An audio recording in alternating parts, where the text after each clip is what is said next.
हरे कृष्णा, राधे राधे। आज आपको अपने गोपाल जी की कृपा, उनके प्रेम की एक बहुत ही सुंदर सत्य घटना बताती हूँ। ये तो सर्वविदित है कि गोपाल जी अपने भक्त, अपने प्रेमी जनों के लिए कुछ भी कर जाते हैं। हमारे प्यारे हैं ही कुछ ऐसे। अब उनकी कृपा की एक बहुत ही प्यारी सत्य घटना बताती हूँ। ये घटना सन 1925 की है। आगरा के खेड़ा गांव में एक छोटा ब्राह्मण परिवार था।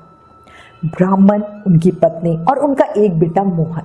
ब्राह्मण महाराज लोगों के घर पूजा पाठ करके अपना घर चलाते थे।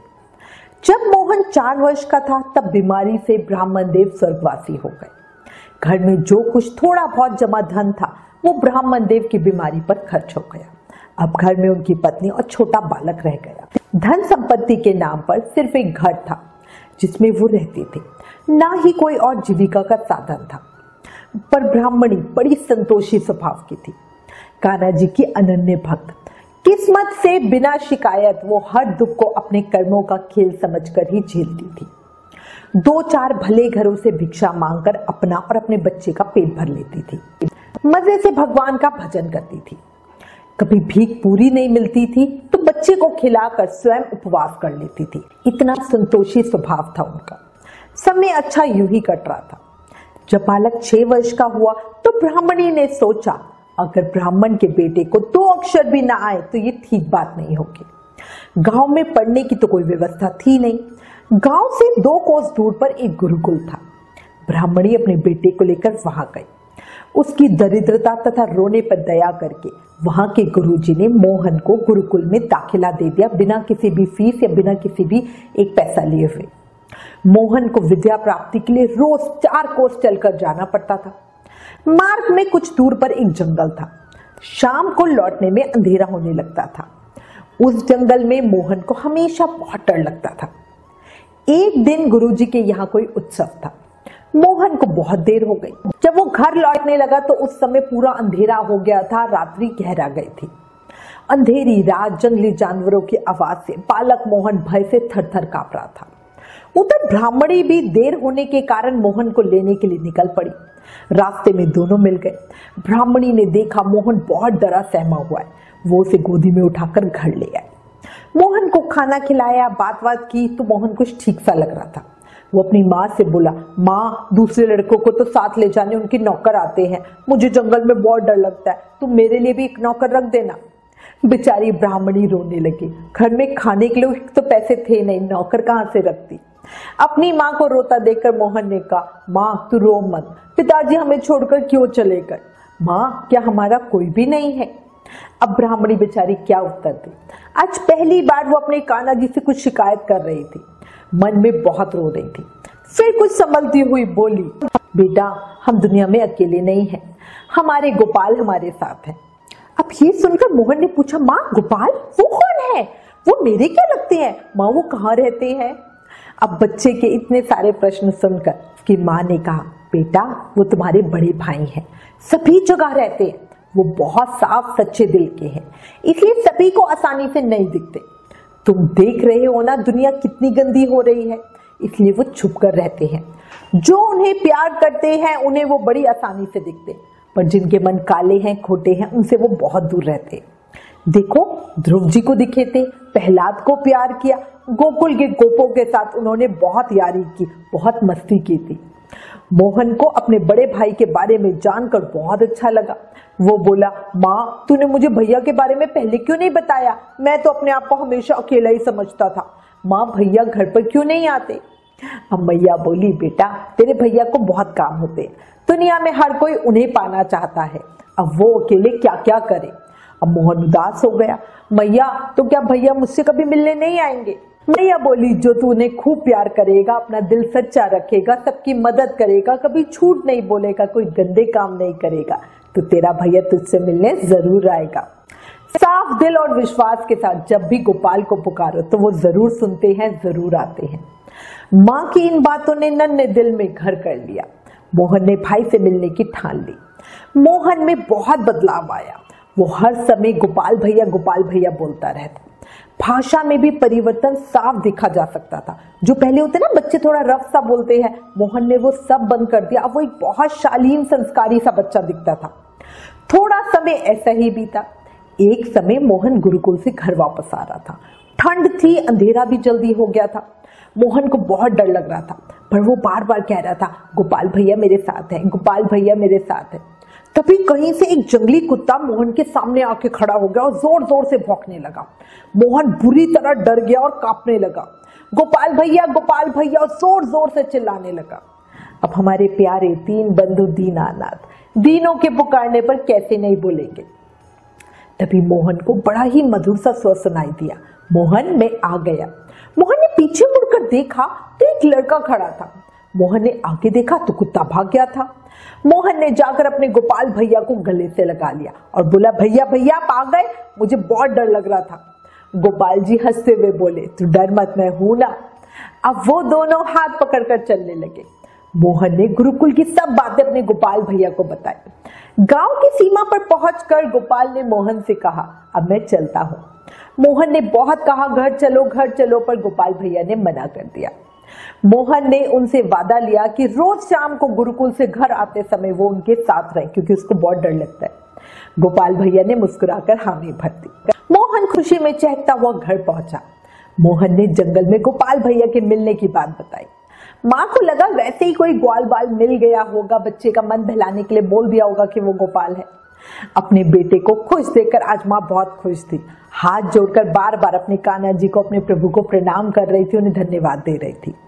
अब तो रोज ही गोपाल भैया मोहन को मिलने आ जाते और सुरक्षित घर छोड़ देते। समय बढ़िया चल रहा था।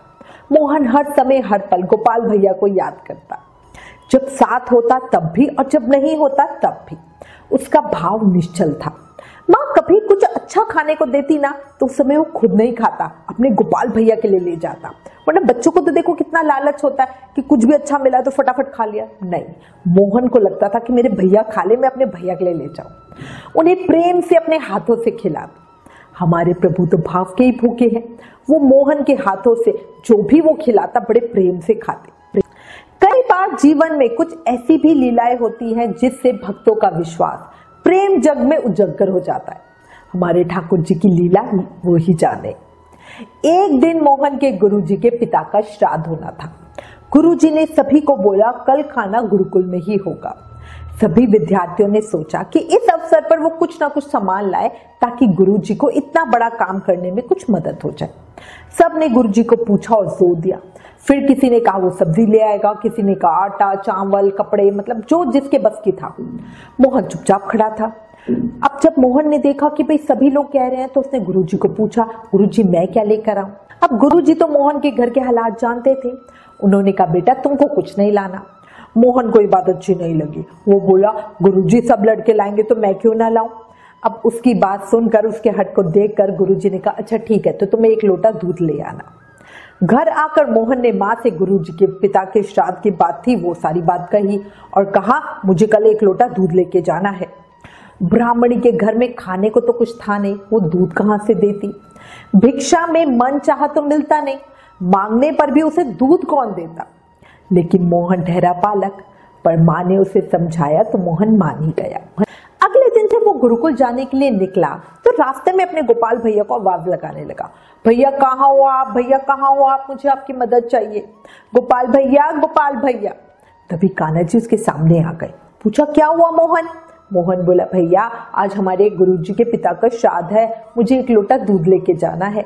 माँ ने तो देने से मना कर दिया है। अब आप आए तो बताओ मैं खाली हाथ कैसे जाऊंगा? वहां सब लड़के मेरा मजाक ना उड़ाएंगे। माँ तो ये बात समझती नहीं है, आप तो समझते हो ना? कान्हा जी मुस्कुराते हुए बोले, हाँ मैं समझता हूँ, मैं तो पहले से ही लोटा भर के दूध लेकर आया हुआ, तुम इसे ले जाओ। मोहन बहुत खुश हुआ। उसका भाई दुनिया का सबसे अच्छा भाई जो है। अब मोहन खुशी खुशी गुरुकुल पहुंचा। पाठशाला में गुरुजी दूसरे लड़कों के लाए सामान को देख रहे थे। मोहन हंसता हुआ पहुंचा। कुछ देर तो प्रतीक्षा करता रहा कि अब गुरुजी उसके दूध को देखेंगे, अब देखेंगे, पर गुरुजी ने तो कुछ देखा ही नहीं। पर जब किसी का ध्यान उसकी तरफ नहीं गया तो वो बोला, गुरुजी मैं दूध लाया हूँ, दूध लाया हूँ। उसने 2-3 बार बोला, गुरुजी ने उसके बात सुनी नहीं। फिर उसने जोर जोर से बोला, तो जिसको सुनकर है ना गुरुजी थोड़ा झुंझला गए और बोले, मोहन अभी रुक जाओ, क्यों बार बार बोल रहे हो? तुम्हें क्या लगता है इसे एक लोटे दूध से सारा श्राद्ध का काम हो जाएगा? गुरुजी की ये बात सुनकर मोहन उदास हो गया। जब से मोहन गुरुकुल आया था वो पहली बार तो गुरुजी के लिए कुछ लाया था और गुरुजी उसको इस तरह से कह रहे हैं, मोहन को अच्छा नहीं लगा। वो चुप होकर खड़ा हो गया। गुरुजी के सेवक ने मोहन के हाथ से लोटा लेकर दूध कटोरे में डाला तो कटोरा भर गया। फिर उसने बचा हुआ दूध ग्लास में डाला तो ग्लास भी भर गया। फिर बाल्टी में डालने लगा तो वो भी भर गई। अब ये क्या? वहां खड़ा हर इंसान देखकर हैरान हो रहा है, ये कैसे हो रहा है? गुरुजी ने लोटे का दूध एक बहुत बड़े भगोने में डालने को कहा। सेवक ने जब लोटे का दूध उस बड़े भगोने में पलटा तो वो भी भर गया। अब गुरुजी ने पूछा, बेटा तू दूध कहां से लाया है? मोहन तो मन का साफ था, सच्चा था। उसने बड़े प्रेम से सादे स्वभाव में कह दिया, गुरुजी मेरे गोपाल भैया ने दिया है। अब गुरुजी और चकित हुए। उन्होंने पूछा, गोपाल भैया कौन? तुम्हारा तो कोई भाई नहीं है। मोहन ने बड़े विश्वास के साथ कहा, है ना, क्यों नहीं है? गोपाल भैया मेरा बड़ा भाई है, वो मुझे रोज जंगल में मिलता है। अब गुरुजी को तो कुछ समझ ही नहीं आ रहा था। उन्होंने मोहन को गले से लगा लिया। श्राद्ध में उसी दूध से खीर बनी और जिसने भी वो खीर खाई वो स्वाद से हैरान था। सबने खाने में सिर्फ खीर ही खाई, ऐसा समझ लो। ऐसी स्वाद खीर किसी ने जिंदगी में पहले कभी नहीं खाई थी। पेट भर गया पर नियत नहीं भरी। गांव भर में खीर बांटी गई, लोग भर भर कर ले गए, फिर भी खीर कम नहीं पड़ी। गुरुजी इस चमत्कार को देखकर जानते थे कि जरूर कोई ना कोई दैवीय शक्ति है, जिसकी वजह से एक लोटे दूध से ही पूरे गांव ने खीर खा ली। सब लोग हैरान थे। वैसे हैरानी की तो देखो इसमें कोई बात नहीं, वो दूध हमारे कान्हा जी लाए थे तो हैरानी की बात क्या। बट जो नॉर्मल लोग थे, जो आम इंसान है, वो तो इस बात को नहीं समझते। अब श्राद्ध समाप्त हुआ। संध्या को जब सब लोग जाने लगे तो मोहन को गुरुजी ने रोक लिया। अब उन्होंने कहा, बेटा मैं तेरे साथ चलता हूँ, तू अपने गोपाल भैया से जरा मुझे भी तो मिलवा। मोहन ने कहा, चलो चलो गुरुजी, मेरे गोपाल भैया तो पुकारते ही आ जाते हैं, चलो। अब जंगल में पहुंच के उसने खूब पुकारा पर कोई उत्तर नहीं मिला। मोहन उदास हो गया, गुरुजी भी निराश हो गए। गुरुजी मोहन को छोड़ने के लिए घर पहुंचे और खीर का जो चमत्कार हुआ था वो मोहन की माँ को बताया। सुनकर उसकी माँ भी बहुत हैरान थी। मोहन की माँ अपने कान्हा पर बलिहारी जा रही थी। अगले दिन मोहन को गोपाल भैया फिर जंगल में मिले। मोहन उनसे गुस्सा था, पूछा, गुरुजी के सामने क्यों नहीं आए? गोपाल भैया बोले, मैं तुम्हारा भाई हूँ, उनका नहीं, सिर्फ तुमसे मिलूंगा। तुम्हारा मन सच्चा है और तुम मुझे दिल से प्यार करते हो। उस दिन से मोहन अपने भैया के चमत्कार को पहचान गया। अब उसके दिल में कान्हा जी की भक्ति, प्रेम भाव और बहुत ज्यादा बढ़ गए। वाह मेरे श्याम, तेरी लीला तू ही जाने। बोलो बांके बिहारी लाल की जय। अब ना कई लोगों को ये सत्य घटना नहीं लगेगी, पर है ये सत्य घटना ही। हमारे कान्हा जी सर्वसमर्थ है, वो कुछ भी कर सकते हैं, इसलिए दिल से प्यार से उनके जयकारे लगा। बोलो बांके बिहारी लाल की जय, मोर मुकुट बंसी वाले की जय, वृंदावन बिहारी लाल की जय, भक्त और भगवान की जय। अगर कान्हा जी के चमत्कार की इस सत्य घटना ने दिल को छुआ हो, मन की तड़पन बढ़ी हो, शरीर में कंपन हो रहा हो, धड़कन में कृष्ण नाम जोर जोर से गूंज रहा हो, तो प्लीज इस वीडियो को ज्यादा से ज्यादा शेयर करें। ये सत्य घटना आप हमारी वेबसाइट www.shyamdivani.com पर भी पढ़ सकते हैं। आप हमें फेसबुक और इंस्टाग्राम पर भी फॉलो कर सकते हैं। Please like, share and subscribe. Thank you. Hare Krishna.